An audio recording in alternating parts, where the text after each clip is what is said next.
The year was 2040, and the Earth, once vibrant and abundant, had become a shadow of its former self. Decades of unchecked industrial expansion, environmental neglect, and political turmoil had taken their toll. The skies over major cities were perpetually gray, choked with smog and ash. Oceans, once teeming with life, were now lifeless, poisoned by a constant stream of pollutants. The once lush forests had withered into barren wastelands. Humanity was on the brink of collapse, and hope was a scarce commodity. Mark Rich stood on the rooftop of his laboratory in what remained of New York City, staring out at the desolate landscape.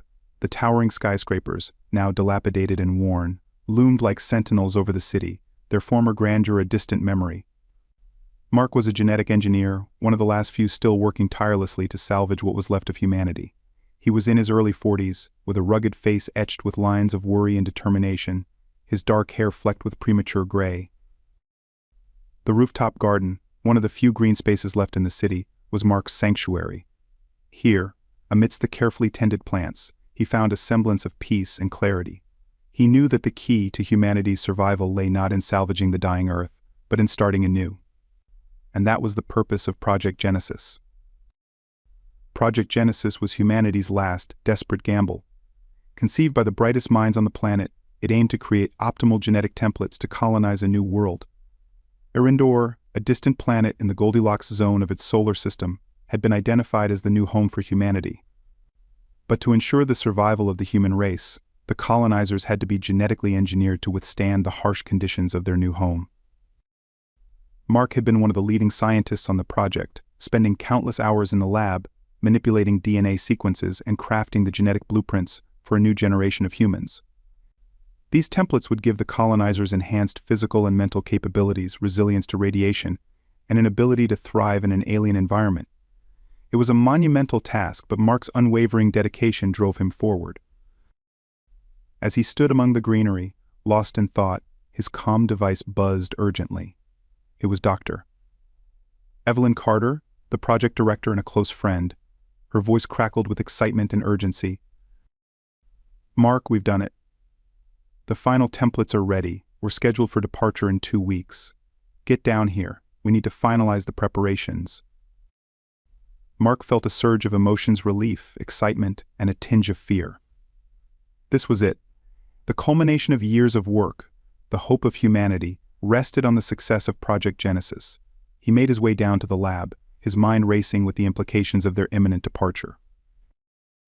The laboratory was a hive of activity. Scientists and engineers moved with purpose, their faces reflecting a mix of hope and anxiety. The hum of advanced machinery filled the air, and holographic displays projected data streams and genetic models. In the center of the chaos stood Evelyn, her sharp eyes scanning the room, orchestrating the final preparations. Evelyn was a formidable woman in her 50s, with graying hair pulled back into a tight bun and a demeanor that commanded respect. She had been a mentor to Mark, guiding him through the complexities of genetic engineering and the moral dilemmas that came with it. As Mark approached, she turned to him, her expression a blend of pride and determination. "Mark, it's time.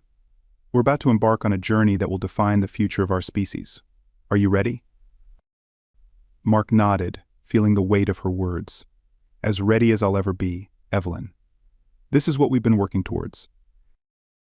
Together they walked to the central hub of the lab, where the final genetic templates were displayed. The culmination of their work was a series of glowing vials, each containing the genetic blueprints that would shape the future of humanity on Erindor. Mark marveled at the sight, knowing that within these vials lay the potential for a new beginning. Mark Rich, a genetic engineer of unparalleled skill, stood at the heart of this monumental endeavor. With dark hair flecked with silver and eyes that held the weight of countless sleepless nights, Mark embodied the relentless drive and unyielding hope of his generation. He had spent years in the lab, deciphering the complexities of DNA, forging the genetic templates that would give humanity the best chance to thrive on Erindor. On the day of departure, the atmosphere at the launch site was a tumultuous blend of anticipation, anxiety, and bittersweet farewells. The Exodus, an immense spacecraft designed for the long voyage, loomed over the crowd like a guardian of their dreams. Its sleek, silver hull shimmered under the pale sun, a testament to human ingenuity and resilience. Mark's family and friends had gathered to see him off, their faces etched with a mixture of pride and sorrow. Among them was his younger sister, Emma, her eyes brimming with tears she fought to hold back. She clutched a small, intricately carved wooden box, a memento from their childhood, and pressed it into Mark's hands. "Promise me you'll come back," she whispered, her voice trembling. Mark smiled, though his heart ached with the weight of the unknown. "I promise, Emma. We'll build a new home, and one day you'll join me there." With a final embrace, Mark turned and joined his team, his heart heavy yet filled with determination. The chosen few who would accompany him on this perilous journey were a diverse group of scientists, engineers, and explorers, each a master in their field. They had trained rigorously for this moment, their minds and bodies honed for the challenges that lay ahead. The Exodus, despite Eve's best efforts, was severely damaged by the asteroid impact. The once majestic ship now limped through space, its hull scarred and battered. Eve worked tirelessly to stabilize the vessel, rerouting power and sealing breaches. Her primary concern was the safety of the remaining crew, still in cryogenic sleep, unaware of the disaster that had befallen them. The crew's fate hung in the balance. Eve calculated the probability of survival and concluded that the best course of action was to continue towards Arendor. The ship's automated systems, though damaged, were still operational. It was a gamble, but Eve's programming dictated the preservation of human life as the highest priority. Meanwhile, Mark's pod drifted farther from the Exodus. The distress beacon continued to broadcast, its signal growing weaker with distance. The pod's life support systems maintained a delicate balance, preserving Mark's body in stasis. Time lost its meaning as the pod floated through the endless void. Mark's last thoughts before entering cryogenic sleep were of hope and determination. He believed in the mission, in the promise of a new beginning on Arendor. He had no way of knowing the challenges that lay ahead or the twists of fate that would shape his journey. As the years turned into decades, the pod remained adrift. The distress signal, now a faint echo, continued to call out into the darkness. It was a message in a bottle, cast into the vast ocean of space, waiting for someone to find it. 30 years passed before the pod's signal was detected. A ship from the planet Lunora, inhabited by the Cyro, intercepted the distress beacon. The Cyro, an advanced all-female species, had been exploring the outer reaches of their star system when they picked up the faint signal. Intrigued by the possibility of extraterrestrial life, they altered their course to investigate. The vessel from Lunara, sleek and luminous, moved with the precision of a predator. Its captain, Lyria, a formidable figure with silver-blue skin and eyes that shimmered like the ocean's depths, stared at the capsule on the view screen. She nodded to her crew, and with delicate precision, they brought the capsule aboard. Within the sterile confines of the Lunaran ship, the capsule was placed in a rejuvenation chamber. A soft hum filled the air as advanced machinery began the delicate process of waking Mark from his 6th-century slumber. A mixture of anticipation and anxiety permeated the room as Lyria and her second-in-command, Zara, observed the procedure. Mark's eyes fluttered open, his vision gradually adjusting to the soft, ambient light that filled the room. The sterile metallic walls of the Exodus were replaced by a strange organic architecture, with surfaces that seemed to pulse gently with a bioluminescent glow. He lay on a bed that felt alive, cradling him with warmth and a rhythmic pulse, almost like a heartbeat. "Where am I?" Mark's voice was hoarse, his throat dry from years of cryogenic sleep. "You are on Lunara," a melodic voice responded. Mark turned his head to see a tall, slender figure with iridescent blue skin and long, flowing hair that shimmered like silver in the light. She wore a form-fitting garment that seemed to be woven from strands of light. "I am Xania, chief scientist of the Cyro. You were rescued from the void of space." Mark struggled to sit up, his muscles weak from disuse. "Lunara?" Cyro, his mind raced, trying to piece together the fragments of his last memories. "The Exodus. What happened to my ship?" Xenia's expression softened with sympathy. "Your ship encountered an asteroid belt and was severely damaged. Many of your companions were lost, but we found you and brought you here." Mark's thoughts were a whirlwind of confusion and fear. "How long have I been?" 30 years, Xenia said gently. "You have been in stasis for 630 years, Earth time." The weight of her words settled heavily on Mark. Everything and everyone he knew were gone. He was alone, stranded in an alien world. "Why did you save me?" he asked, his voice tinged with both gratitude and suspicion. Xenia hesitated, her luminous eyes reflecting a deep sadness. The Zira are facing a dire crisis. For 80 years, no children have been born on Lunara. Our species is on the brink of extinction. We believe that you, with your advanced knowledge of genetics, might hold the key to our survival. Mark felt a pang of empathy.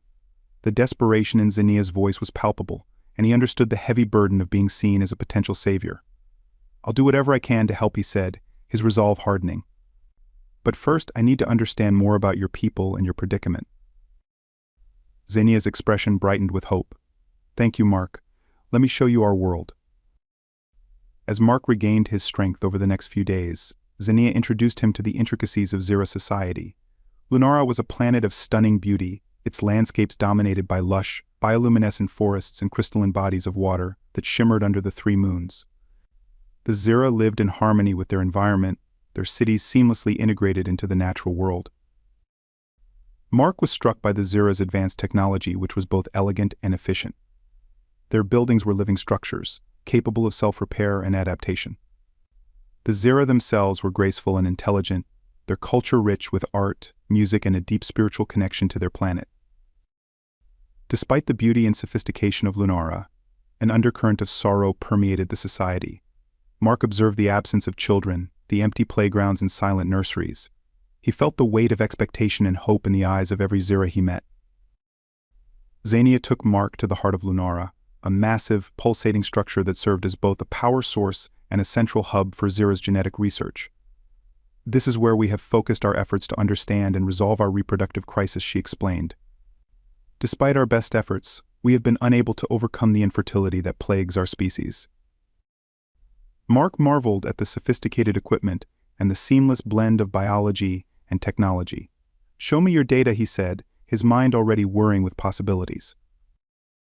For days, Mark immersed himself in the Zira's research, analyzing genetic sequences and reproductive data. He collaborated closely with Xenia, their minds working in perfect harmony. He discovered that the Zira's genetic structure was highly complex, with unique adaptations that allowed them to thrive in Lunara's environment. However, these same adaptations seemed to be linked to their reproductive issues. One evening, as they pored over the latest findings, Xenia shared her own story. "I was one of the last Zira born before the infertility began. My mother, a brilliant scientist, dedicated her life to finding a solution, but she passed away before she could succeed. I vowed to continue her work, but now, we are running out of time." Mark placed a reassuring hand on her shoulder. "We'll find a way, Xenia, I promise." Together, they formulated a hypothesis that human genetic material might complement the Ziras and restore their ability to reproduce. It was a daring and unorthodox idea, but they had little choice. The future of the Zira depended on their success. As their work progressed, Mark found himself growing closer to the Zira. He formed a bond with Queen Zana, whose regal demeanor was tempered by a deep compassion for her people. Zana's presence was a constant source of strength and inspiration for the Zira, and Mark admired her leadership. Mark's days on the Lunara Explorer were filled with constant learning and adaptation. The Zira's technology was far beyond anything he had encountered on Earth, and their society was fascinating. They lived in harmony with their environment, valuing knowledge and cooperation above all else. Chief Scientist Xenia introduced Mark to Queen Zana, the leader of the Ziras.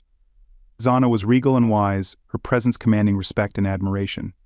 She welcomed Mark warmly, expressing her gratitude for his willingness to help. "Mark, our people are at a crossroads," Zana explained. "For generations we thrived, but now our future is uncertain.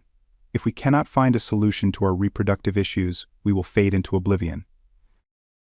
Mark listened intently, understanding the gravity of the situation. "I'll do everything I can to help," he assured them. "But I need to understand more about your biology and the challenges you face." Xenia and her team provided Mark with access to their genetic databases and research. The Ziras had a unique biology, with a complex reproductive system that had suddenly ceased to function. Theories and hypotheses abounded, but no definitive cause had been identified. As Mark delved into the research, he realized that the Zira's reproductive problem might be linked to genetic mutations accumulated over generations. Their isolation and lack of genetic diversity had led to a decline in fertility. Mark proposed a radical idea exploring the compatibility between human and Zero genetics to create a hybrid solution. The collaboration between Mark and Xenia was intense and fruitful. They spent countless hours in the laboratory, analyzing genetic sequences and running simulations. The challenge was immense, but their combined expertise and determination fueled their progress. Mark and Xenia's professional relationship evolved into a deep friendship. They shared stories of their respective worlds, finding common ground in their passion for science and their desire to help their people. Xenia was impressed by Mark's ingenuity and resilience, while Mark admired Xenia's wisdom and unwavering dedication. As their research progressed, they discovered a potential compatibility between human and Zero genetics. It was a breakthrough that brought hope to the Zero society. The possibility of creating a new generation through hybridization was tantalizing, but it also raised ethical and cultural questions. Queen Xana convened a council meeting to discuss the findings. The council, composed of Zero leaders and advisors, listened intently as Mark and Xenia presented their research. The room was filled with a mix of hope and apprehension. Mark's proposal offers a potential solution to our crisis, Xenia explained. By integrating human genetic material, we may be able to restore our reproductive capabilities and ensure the survival of our species. The council members murmured among themselves, weighing the implications. Aurea, the head of the Queen's Guard, voiced her concerns. This is a drastic step. How can we be certain it will work? And what will it mean for our identity as Zeros? Mark stepped forward, addressing the council with sincerity. I understand your concerns. This is uncharted territory, but it's a chance to save your people. We will proceed with caution and respect for your traditions. Queen Xana nodded thoughtfully. We must consider all options. Our survival depends on it. Let us continue with this research and evaluate its potential. As Mark's integration into Zero society deepened, he formed close relationships with many of its members. His bond with Queen Xana grew stronger, marked by mutual respect and understanding. Xana admired Mark's dedication and the hope he brought to her people. However, not everyone was as accepting. Aurea, fiercely protective of the Queen and wary of outsiders, viewed Mark with suspicion. She questioned his motives and the potential consequences of his work. Tensions simmered beneath the surface, threatening to disrupt the fragile balance. Mark remained focused on his mission, determined to find a solution. He and Xenia made significant progress in their research, developing a prototype for the hybridization process. They tested the procedure on a small scale, using genetic samples to create viable embryos. The success of the initial tests brought a surge of optimism. The embryos showed promising signs of development, and the possibility of a new generation seemed within reach. Yet, the ethical and cultural implications continued to weigh heavily on Mark and Xenia. One evening, as Mark was reviewing data in the lab, Aurea confronted him. I don't trust you, human, she said bluntly. Your presence here is a threat to our way of life. Mark met her gaze, understanding the depth of her concerns. I understand your fears, Aurea, but I'm here to help. Your people saved my life, and I owe it to you to do everything I can to repay that debt. Aurea's expression softened slightly, though her suspicion remained. Just remember, Mark, the future of our species is in your hands. Don't let us down. As Mark and Xenia continued their work, an unexpected discovery shook the foundation of their mission. While analyzing data from the Exodus, Mark stumbled upon a hidden message from his Earth colleague, Olivia. The message revealed shocking information: the ship's crash had been sabotage. Mark's mind raced as he absorbed the implications. Someone had deliberately caused the catastrophe and their motives were unclear. He shared the message with Xenia, who was equally disturbed by the revelation. Who would sabotage the Exodus? And why? Xenia wondered aloud. This changes everything. Mark's thoughts turned to the past, recalling the events leading up to the launch. There had been tensions and rivalries among the project's stakeholders, but sabotage had never crossed his mind. The message from Olivia was cryptic, hinting at a conspiracy that reached deep into Earth's power structures. We need to uncover the truth, Mark said, determination in his voice. If there was sabotage, there might be more to this than we realize. We can't let those responsible go unpunished. Xenia agreed, and they began a covert investigation. They analyzed data logs, communications, and security footage from the Exodus, piecing together the fragments of the conspiracy. What they uncovered was both shocking and unsettling. A shadowy organization had orchestrated the sabotage, motivated by greed and a desire to control the future of human colonization. The saboteurs had seen Project Genesis as a threat to their interests and had taken drastic measures to ensure its failure. Mark and Xenia shared their findings with Queen Zana, who was horrified by the revelation. "We must expose these criminals," she declared. "Their actions endangered not only the mission but also the lives of countless beings." Despite the turmoil caused by the discovery of sabotage, Mark and Xenia pressed on with their research. The stakes were higher than ever, and their determination only grew stronger. They refined the genome editing technology, making it safer and more efficient. The breakthrough came when they successfully integrated human and Cyro genetic material, creating embryos with the potential for healthy development. It was a moment of triumph, a testament to their hard work and ingenuity. The news spread quickly through Cyro society, igniting a wave of hope and celebration. The possibility of a new generation brought joy to the hearts of the Cyros, who had longed for a future beyond the shadow of extinction. Mark and Xenia presented their findings to the council, outlining the process and its potential benefits. The council members were impressed, recognizing the significance of the achievement. "Mark and Xenia have given us a gift," Queen Zana said, her voice filled with emotion. "A chance to rebuild and thrive. We must embrace this opportunity and move forward with unity and purpose." The success of the genome editing technology marked a turning point for the Cyros. They began the process of artificial insemination, using the hybrid embryos to create a new generation. The first signs of pregnancy were met with jubilation, a beacon of hope in a world that had once seemed doomed. Just as the Cyros were beginning to see the fruits of their labor, another unexpected event shook their world. Olivia, Mark's Earth colleague, was found alive, having survived the crash and endured her own harrowing journey. Her return added a new layer of complexity to the mission. Olivia's perspective on the sabotage and the events leading up to the crash provided invaluable insights. She had been part of the inner circle of Project Genesis and had uncovered the conspiracy shortly before the launch. Her survival was a testament to her resilience and resourcefulness. Mark and Olivia reunited with mixed emotions. Their shared history and the bond forged through their work created a foundation of trust, but the events of the past weighed heavily on them. "We have much to discuss," Olivia Mark said, his voice filled with both relief and determination. "Your information could help us bring the saboteurs to justice." Olivia nodded, her expression serious. "I agree, Mark, but we must be careful. The organization behind the sabotage is powerful and ruthless. They won't hesitate to eliminate anyone who threatens their plans." As Mark, Olivia, and Xenia delved deeper into the conspiracy, they uncovered evidence implicating Laura, a manipulative council counselor, as a key player in the sabotage. Laura had been working with the shadowy organization, driven by her own ambitions and a desire for power. The challenge was gathering enough evidence to expose Laura and her collaborators without endangering themselves or the Cyros. They worked meticulously, documenting every piece of evidence and planning their next steps. The moment of confrontation arrived. In a dramatic council meeting, Mark and Xenia presented their findings, laying out the evidence against Laura. The room was filled with tension as the truth was revealed. Laura's facade crumbled as the accusations mounted. She attempted to defend herself, but the evidence was overwhelming. The council, led by Queen Zana, condemned Laura's actions and voted to exile her from Cyro society. The repercussions of the revelation were profound. The Cyros were shaken by the betrayal but resolved to move forward with renewed determination. The exposure of the conspiracy brought a sense of justice and closure, allowing them to focus on rebuilding their society. With Laura's treachery exposed and the reproductive crisis on the path to resolution, Mark made a significant decision.